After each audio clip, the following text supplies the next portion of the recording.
유튜브로 읽는 박정희 전기 11권 마탄의 사수 김정년 비서실장 이야기.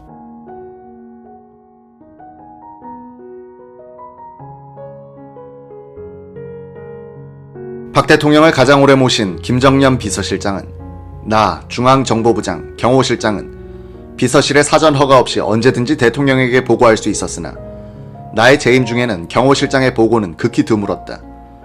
법무장관과 검찰총장의 중요한 수사 보고 및 보안사령관의 긴급 보고도 당일 청취하는 것이 원칙이었다.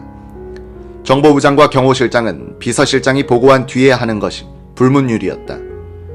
정보부장, 보안사령관, 검찰총장이 보고할 때는 비서실에서 배석하지 않았다고 말했다. 유신 시절의 여당은 사실상 정보부에 종속돼 있었다. 박 대통령은 정당, 군대, 치안, 정보기관은 자신이 직접 관리하면서 경제는 김정년 비서실장에게 거의 전담시켰다. 1969년부터 1978년까지 9년 3개월간 김 실장은 사실상 경제 담당 부통령이었다. 그는 청와대 경제비서관들과 경제장관 및 금융기관과 경제연구소들을 총괄적으로 지휘했다. 전두환 정부 시절 김재익 경제수석비서관이 전 대통령의 신임을 받아 경제정책 수립 집행에 큰 역할을 한 것은 잘 알려져 있다. 김정년 실장의 역할은 그보다 훨씬 컸고 오래였으며 범위가 넓었다. 다만 김 실장은 자신을 도승지라고 부르면서 철저하게 드러내지 않고 일했고 박 대통령이 죽은 이후에도 자랑하지 않았기 때문에 지금까지 그의 막강했던 역할이 제대로 알려지지 않고 있다. 김 실장은 특히 정부 고위직 인사에 대해서 대통령 다음으로 큰 영향력을 행사했다. 개각 때 박 대통령은 국방, 법무, 내무장관, 무임소 장관을 제외한 전 부처의 장관에 대해서는 김 실장에게 후보자를 복수로 건의할 것을 지시하곤 했다. 김 실장이 명단을 올리면 박 대통령은 이를 기초로 하여 총리와 상의에 들어갔다. 총리의 건의로 명단에 없는 사람이 임명되기도 했지만 거의 명단에 오른 사람들 중에서 임명됐다고 한다. 공화당과 유정회 의장에게는 사전 통보를 하는 정도였다. 박 대통령은 차관 인선은 대체로 장관에게 맡겼으나 국세청장, 관세청장, 철도청장, 항만청장을 직접 지명했다. 군 인사의 경우에는 장성급 이상에 한하여 국방장관이 각 군 참모총장을 데리고 와서 박 대통령에게 보고해서 재가를 받았다. 이 자리엔 비서실장도 배석하지 않았다. 법무부와 검찰 고위 간부에 대한 인사도 법무부 장관이 검찰총장과 함께 대통령에게 보고하여 재가를 받았다. 김정년 실장은 한국은행 조사부 출신이었다. 금융계를 잘 아는 그는 자연히 은행권 인사에 절대적인 영향력을 행사했다. 그는 재무장관이 금융기관의 인사에 대해서 박 대통령에게 품신할 때는 꼭 한국은행 총재의 의견을 묻도록 부탁했다고 한다. 큰 금융사고나 부실기업이 발생했을 때 박 대통령은 최종 수습책으로서 후임자를 결정하는데 이때 김 실장의 의견을 반드시 물었다.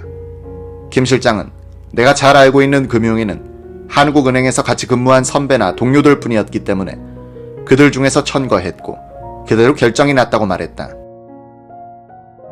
외유 내강한 김정년 비서실장은 박 대통령에게 지시를 받을 때는 항상 부동 자세를 취했다고 한다. 아주 부드러운 인상을 가진 그는 공적인 일에 대해서는 차가울 정도로 냉정하고 엄격했다. 김 실장은 점심은 항상 청와대 식당에서 들었다. 박 대통령의 취향 때문에 청와대의 점심은 국수일 경우가 많았다. 그는 청와대 참모들을 군대식으로 지휘했다. 김 실장은 유신의 통치 철학을 청와대 비서실의 운영에서부터 실천했다.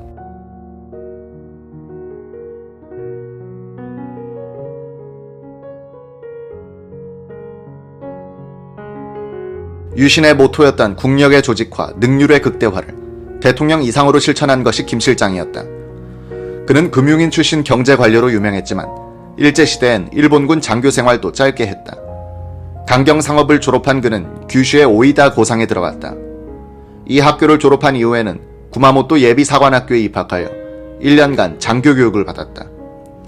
그때의 심정을 그는 회고록 한국경제정책 30년사에서 이렇게 썼다. 이왕 징집된 이상 인간답게, 남아답게, 씩씩하게, 그리고 한국 출신 아무개는 일본인보다 더 훌륭했다는 평을 듣고 죽어가겠다고 생각했다. 이왕 죽을 바에는 조국의 독립에 조금이라도 도움이 되도록 값있게 죽어야 되겠다는 것이 나의 생각이었다. 훈련, 작업, 내무반 생활 등 모든 생활 및 행동면에서 조센증이지만 되먹었다는 소리를 듣고자 노력했다. 조석의 완전군장 군가 구보 때는 나도 힘이 들었지만 낙오하려는 동료의 소총을 대신 메고 뛰었고, 숙제와 시험 준비를 하는 시간에도 늘 기꺼이 사역에 자원했으며 동료의 목까지 거들었다. 육체적 고통은 격심했지만 정신적으로는 홀가분한 나날을 보냈다. 1970년대 유신체제의 사령탑에 앉아 있었던 박 대통령과 김 실장은 일제 때 장교 생활을 하면서 국가주의적인 정신력을 단련했던 사람이고, 이런 자세가 체제의 운영면에 반영됐다.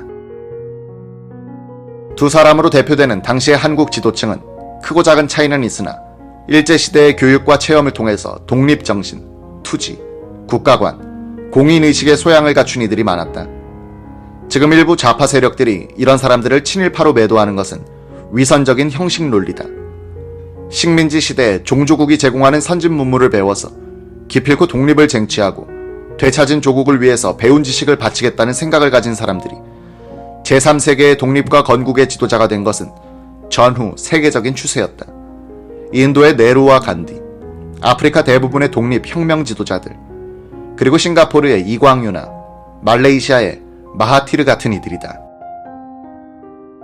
유신체제의 참모장 역할을 했던 군인적 민간인 김정념은 1945년 8월 6일 아침 히로시마에 있었다. 그의 생생한 증언은 역사적 가치가 있다. 히로시마 군관구 교육대에서 견습사관으로서 재교육을 받고 있던 우리는 그날 아침 교육대 교정에 모이고 있었다. 열 중에 누군가가 저기 B-29가 간다고 소리치기에 상공을 쳐다보니 구름 한 점 없는 푸른 하늘에 하얀 비행운을 끌면서 거의 30도 각도로 상승하는 B-29 한 대가 보였다. 아침에 강한 햇살을 받아 그 B-29는 반짝반짝 빛났다. 그 전날 하루 종일 파상 레습으로 공습 경보가 계속 발령 중에 있었으므로 사이렌도 울리지 않았으며 폭음도 들리지 않았다. 정찰 비행이겠지 하는 순간 사진 찍을 때 터지는 마그네슘의 광선보다 더 광한 황백 광선이 번쩍 하더니 갑자기 천지가 암흑으로 변했다. 새카만 밤이 되는 것이다. 동시에 불덩어리가 등에 붙은 듯 하더니 몸이 공중에 떴다가 땅에 떨어졌다. 이 순간 나는 소위탄의 집중 공격을 받은 것으로 생각했다. 암흑 속에서 소위탄이다, 대피, 대피 소리치면서 지면을 구르며 옷에 붙은 불을 끄고 방공호로 뛰어갔다. 그러나 폭탄은 떨어지지 않았다. 잠시 지평선에서부터 암흑이 걷히기 시작했다. 아침이 다시 오는 것 같았다. 사방을 둘러보니 교육대 바로 뒤에 거대한 히로시마 성이 돌과 흙과 목재의 더미로 변해 있었다. 교육대 교사는 폐목재를 쌓아놓은 모양으로 변해 있었고, 해안 방면을 보니 큰 연돌 몇 개와 철근 콘크리트 조, 고층 건물의 골조가 몇 개 보일 뿐 히로시마 시내의 건물은 모두 파괴되어 가라앉아 있었다. 나는 등에 화상을 입었다. 눈, 코, 입만 남겨놓고 얼굴 후두부와 목에 화상을 입어 피부가 떨어져 나갔으며 좌우의 손에도 화상을 입었다. 새끼손가락 부분은 살점이 날아가 뼈만 앙상하게 보였다. 그래도 나는 중 정도의 상처에 속했다. 한참 걸으니 강둑에 다다랐다. 인산 이내인데 화상과 부상을 당한 시민과 군인들이었다. 이때 기차가 철교를 지나가는 것과 같은 굉음이 들리기에 사방을 살펴보았더니 불덩어리의 회오리 바람이 선풍을 일으키면서 돌진해 오는 것이었다. 나는 뚝 아래로 뛰어내렸다. 불덩어리의 회오리 바람은 방향을 바꿨다. 김소희와 원자폭탄을 맞은 교육대는 폭탄이 터진 폭심에서 2km 이내에 있었다. 김소희는 오카야마 연대에서 50명의 견습사관을 인솔하여 교육대에 왔기 때문에 동료들이 피폭당한 뒤 어떻게 되었는지 행방을 찾아다녔다고 한다. 히데이라 마코토라는 동료 견습사관과 함께 아수라장이 된 히로시마 시내 여기저기를 돌아다니면서 절반 정도를 찾아내 오카야마로 보냈다. 김소희는 인솔자의 사명을 다하기 위해 4일간 방사능이 남아있는 시내를 돌아다닌 것이다. 그는 오카야마 원대에 복귀한 뒤에야 병원에 입원했다. 이 병원에서 그는 본격적으로 원자병을 앓기 시작했다. 머리카락이 몽땅 빠지고 열이 40도까지 올랐다. 옆 병상에서는 환자들이 하나둘씩 죽어가고 있었다. 일본이 항복한 후 그래도 질서가 유지되던 군 병원도 서서히 무너지기 시작했다. 의사들과 관호원들이 하나둘씩 고향으로 돌아가고 있었다. 이때 원자폭탄이 투하될 때 함께 인솔자의 의무를 다했던 히데히라 사관이 아버지와 함께 김소희를 찾아와 자신의 고향에 함께 가자고 했다. 오가야마 산지에 있는 히데히라의 본가는 양계 농장이었다. 이 집에서 김정념 씨는 친구와 함께 치료와 간호를 받았다. 히데히라의 아버지는 의사를 데리고 와서 아들과 김소희를 최선을 다해서 치료해 주었다.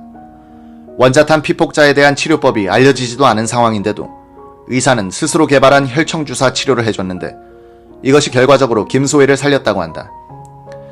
10월에 김소희의 형이 찾아와 그를 데리고 귀국했다. 히데히라는 그 해를 넘기지 못하고 죽었다. 1954년 한국은행에 근무하던 김소희는 히로시마에 들른 길에 거기에 있던 미국의 원자폭탄 희생자 병원에서 진료를 받아봤다고 한다. 의사들은 김소희가 폭심 가장 가까운 곳에서 생존한 사람이란 측면에서 매우 흥미를 가지고 진료했다. 진료 결과 김소희는 아무 이상이 없는 것으로 밝혀졌다. 김 실장이 살아날 수 있었던 것은 원자폭탄이 떨어진 날 일본 장교와 함께 뒷수습을 했고 그것이 인연이 되어 그 일본인의 집에서 당시로서는 최선의 치료를 받았기 때문일 것이다.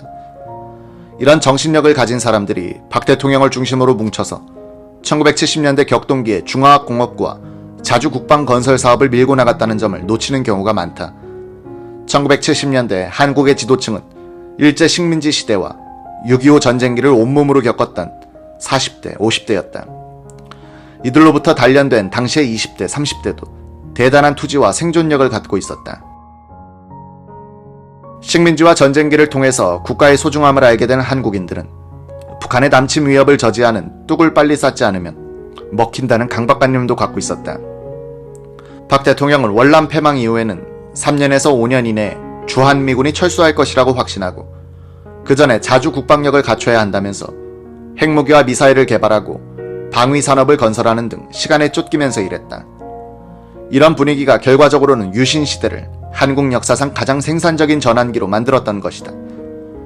6.25 전쟁에서 살아남은 사람의 심리 특성에 대하여 미국의 저명한 동양학자 루시안 파이는 아시아의 권력과 정치에서 이렇게 쓴 적이 있다.